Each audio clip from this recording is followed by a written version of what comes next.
تو اگر آپ لوگوں سے یہ سوال کیا جائے کہ ہماری دنیا کے پورے اتہاس کی ابھی تک کی سب سے خطرناک جنگ کون سی تھی، تو انڈاؤٹڈلی آپ میں سے زیادہ تر لوگوں کا جواب ایک ہی ہوگا، اور وہ جواب ہوگا سیکنڈ ورلڈ وار۔ کیونکہ اس بات میں کوئی شک نہیں ہے کہ سیکنڈ ورلڈ وار ہی ہمارے پورے دنیا کے اتہاس کی ابھی تک کی نہ صرف سب سے خطرناک بلکہ سب سے مہنگی جنگ بھی تھی۔ کیونکہ اس جنگ نے جہاں ایک طرف مالی طور پر ہماری دنیا کے امیر سے امیر دیشوں کی بھی کمر کو توڑ کر رکھ دیا تھا، تو وہیں دوسری طرف اس جنگ میں ہماری دنیا کے لگ بھگ 70 سے 80 ملین لوگ یعنی 7 سے 8 کروڑ لوگوں کو بھی اپنی جان گنوانی پڑی تھی، جو یقیناً ایک بہت بڑا آنکڑا ہے۔ اس جنگ کی شروعات 1939 میں اس وقت ہوئی تھی کہ جب ہٹلر نے پولینڈ پر اٹیک کیا تھا، اور جنگ کا اینڈ 1945 میں اس وقت ہوا کہ جب جنگ کے پورے حالات کو بدلتے ہوئے دیکھ کر ایڈولف ہٹلر نے خودکشی کر لی تھی۔ آپ کو بتاتا چلوں کہ اس جنگ میں حصہ لینے والے سبھی طاقتور دیش دو گروپ میں بٹ گئے تھے۔ ایک گروپ میں تو یوکے، فرانس، امریکہ اور رشیا جیسے دیش تھے، تو وہیں دوسرے گروپ میں جرمنی، جاپان اور اٹلی جیسے دیش تھے۔ RH نیٹ ورک کی نالجبل فرینڈز، یہ ایک ایسی جنگ تھی کہ جس کو ہماری دنیا کے لیے ایک بڑا ٹرننگ پوائنٹ بھی مانا جاتا ہے، کیونکہ اس جنگ نے نہ صرف ہماری دنیا کے بہت سارے دیشوں کے اتہاس کو بدلا، بلکہ ساتھ ہی ساتھ ہماری دنیا کے پورے نقشے کو بھی ہمیشہ ہمیشہ کے لیے بدل کر رکھ دیا۔ مگر دوستو، سیکنڈ ورلڈ وار سے ریلیٹڈ وہ ایک بڑا سوال کہ جو اکثر بہت سارے لوگوں کے دماغ میں وقت وقت پر آتا رہتا ہے، وہ یہ ہے کہ اگر سیکنڈ ورلڈ وار میں امریکہ اور رشیا کی جگہ ہٹلر کی جیت ہو گئی ہوتی، تو آخر آج ہماری دنیا کا یہ نقشہ کیسا ہوتا؟ کیا سچ میں آج بھی ہماری دنیا ویسی ہی ہوتی کہ جیسی ہم کو نظر آتی ہے، یا پھر ہٹلر کے جیتنے کی وجہ سے ہماری دنیا کا نقشہ اور اتہاس پوری طرح سے بدل چکا ہوتا؟ کیونکہ ظاہر ہے، میں آپ لوگوں سے پہلے بھی کہہ چکا ہوں کہ یہ جنگ ہماری دنیا کے اتہاس کے لیے ایک بڑا ٹرننگ پوائنٹ مانی جاتی ہے۔ تو چلیے آج کی اس ویڈیو میں ہم اپنے اسی سوال کا جواب ڈھونڈنے کی کوشش کرتے ہیں۔ دوستو، ویسے تو سیکنڈ ورلڈ وار کے بعد سے ہی ہماری اس دنیا میں ایسی بہت ساری کتابیں لکھی جا چکی ہیں کہ جس میں یہ دکھانے کی کوشش کی گئی ہے کہ آخر ہٹلر کی جیت کے بعد ہماری یہ دنیا کیسی ہوتی۔ مگر ان ساری کتابوں میں سے بھی جو سب سے زیادہ مشہور کتاب ہے، اس کا نام ہے دی مین ان دی ہائی کیسل۔ یہ کتاب فلپ ڈی ڈک نام کے ایک رائٹر کی طرف سے 1962 میں لکھی گئی تھی۔ اس کتاب میں بہت سارے پہلوؤں سے یہ سمجھانے کی کوشش کی گئی ہے کہ ہٹلر کی جیت کے بعد ہماری یہ دنیا کیسی ہوتی۔ دوستو، سب سے پہلے تو یہ جان لینا ضروری ہے کہ اگر ہٹلر سیکنڈ ورلڈ وار جیتتا تو آج کے دور میں ہم لوگوں کو یوروپ میں اتنے سارے دیش دیکھنے کو ہی نہیں ملتے،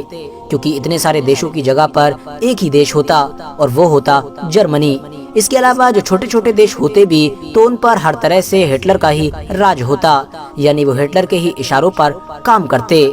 ایون رشیا جو آج اتنا بڑا دیش ہے، اس کا بھی زیادہ تر حصہ یا پھر کم سے کم کچھ حصہ تو ہٹلر کے انڈر میں ضرور آتا، کیونکہ ظاہر ہے ہٹلر نے رشیا کو انویڈ بھی کیا تھا، مگر رشیا پر انویڈ کرنا ہی ہٹلر کی سب سے بڑی غلطی ثابت ہوئی تھی۔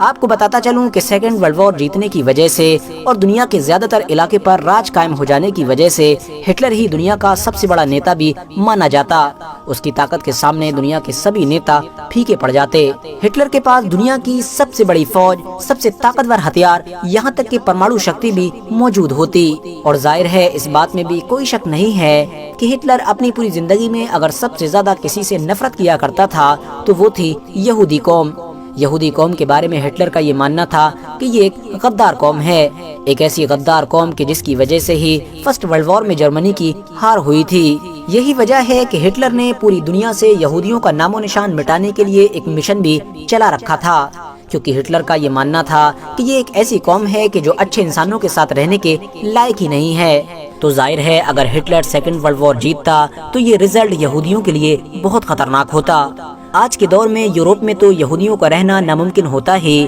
ساتھ ہی ساتھ دنیا کے دوسرے علاقوں میں جہاں پر بھی یہودی رہ بھی رہے ہوتے تو وہ بالکل چپکے سے رہ رہے ہوتے۔ اس کے علاوہ اسرائیل جیسا دیش بھی ہماری اس دنیا میں موجود ہی نہیں ہوتا، کیونکہ اسرائیل دیش کا بننا بھی اس وقت ہی ممکن ہو پایا تھا کہ جب سیکنڈ ورلڈ وار میں ہٹلر کے خلاف امریکہ، یوکے اور فرانس جیسے دیشوں کی جیت ہوئی تھی۔ اس کے علاوہ اسموکنگ بھی ہٹلر کے دور میں ایک اہم فیکٹر ہوتی، کیونکہ وہ ہٹلر ہی تھا کہ جس نے اپنے دور میں پورے یوروپ میں اسموکنگ کے خلاف ایک بڑا ابھیان چلا رکھا تھا۔ اس کے دور میں اس کے پورے علاقے میں اسموکنگ پر پوری طرح سے پابندی لگا دی گئی تھی۔ اسموکنگ کی کسی بھی چیز کو خریدنے اور بیچنے والے دونوں کے لیے کڑی سزا کا انتظام کیا گیا تھا۔ ظاہر ہے اگر ہٹلر جیتتا تو آج کے دور میں اسموکنگ جیسی چیزوں پر کڑی پابندی دیکھنے کو ملتی۔ اتنا ہی نہیں، حیرانی کی بات تو یہ بھی ہے کہ ہٹلر کے دور میں میٹ یعنی گوشت کھانے پر بھی پوری طرح سے پابندی ہوتی، کیونکہ ہٹلر خود تو ویجیٹیرین تھا ہی، ساتھ ہی ساتھ اس نے اپنے دور میں جانوروں کے گوشت بیچنے پر بھی کڑی پابندی لگا رکھی تھی۔ بات کریں اگر دنیا کے دیشوں کی تو چائنا جیسا دیش کہ جو آج کے دور میں امریکہ کو بھی ٹکر دے رہا ہے، وہ خود بھی ہٹلر کے جیت جانے پر آج جاپان کا حصہ ہوتا، یعنی جاپان کے قبضے میں ہوتا، کیونکہ ظاہر ہے سیکنڈ ورلڈ وار میں اگر ہٹلر جیتتا تو وہ جیت صرف ہٹلر کی نہیں بلکہ جاپان کی بھی ہوتی، کیونکہ جاپان بھی اس کے ساتھ اس کے گروپ میں ہی لڑ رہا تھا، کیونکہ جاپان اس جنگ میں شاید کودا ہی اسی لیے تھا تاکہ وہ اپنے چھوٹے سے دیش کو ایک بڑا دیش بنا سکے، اور علاقوں کو قبضے میں لینے کے لیے اس کی نظر میں سب سے پہلے چائنا اور دوسرے نمبر پر رشیا تھا۔ رہا سوال ہمارے پیارے دیش انڈیا کا، تو ظاہر ہے اس دور میں ہمارا انڈیا برٹش امپائر کے انڈر میں آیا کرتا تھا، وہی برٹش امپائر کے جو سیکنڈ ورلڈ وار میں ہٹلر کا سب سے بڑا دشمن تھا۔ تو اگر ہٹلر کی برٹش امپائر کے خلاف اس جنگ میں جیت ہوتی تو انڈیا بھی یا تو جاپان کے کنٹرول میں جاتا یا پھر جرمنی کے کنٹرول میں جاتا، مگر ہاں یہ بات بھی ضرور یاد رکھنی چاہیے کہ اس دور میں نیتا جی سبھاش چندر بوس اپنے رشتے جرمنی اور جاپان دونوں کے ہی ساتھ اچھے کرنے میں کامیاب ہو گئے تھے، یعنی نیتا جی سبھاش چندر بوس کے رشتے دونوں ہی دیشوں کے ساتھ بہت اچھے تھے، تو ہو سکتا ہے کہ اس کی وجہ سے ہٹلر کی جیت کے بعد بھی انڈیا کو آزادی مل جاتی، مگر ہاں اس بات میں بھی کوئی شک نہیں ہے کہ ہٹلر کی وچاردھارا انڈیا کے بارے میں بہت خراب تھی۔ اس نے ایک بار ہندوستان کے لوگوں کو ٹارگٹ کرتے ہوئے بولا تھا کہ جو برٹش لوگ ہندوستانی لوگوں کو غلام بنائے ہوئے ہیں وہ بالکل اچھا کر رہے ہیں، کیونکہ بھارت کے لوگ اسی کے لائق ہیں، وہ تو ہماری اس دنیا سے 150 سال پیچھے چل رہے ہیں۔ دوستو اب کیونکہ سیکنڈ ورلڈ وار میں اگر ہٹلر کی جیت ہوتی تو ظاہر ہے ہماری دنیا کی دو سب سے بڑی طاقتیں بھی امریکہ اور روس نہیں بلکہ جاپان اور جرمنی ہوتے، اور بالکل امریکہ اور روس کی طرح ہی بعد میں یہ دونوں بھی آپس ہی میں لڑنا شروع کر دیتے، اور ان دونوں دیشوں کے کولڈ وار کی وجہ سے ہی ہماری باقی دنیا بھی دو حصوں میں بٹنا شروع ہو جاتی۔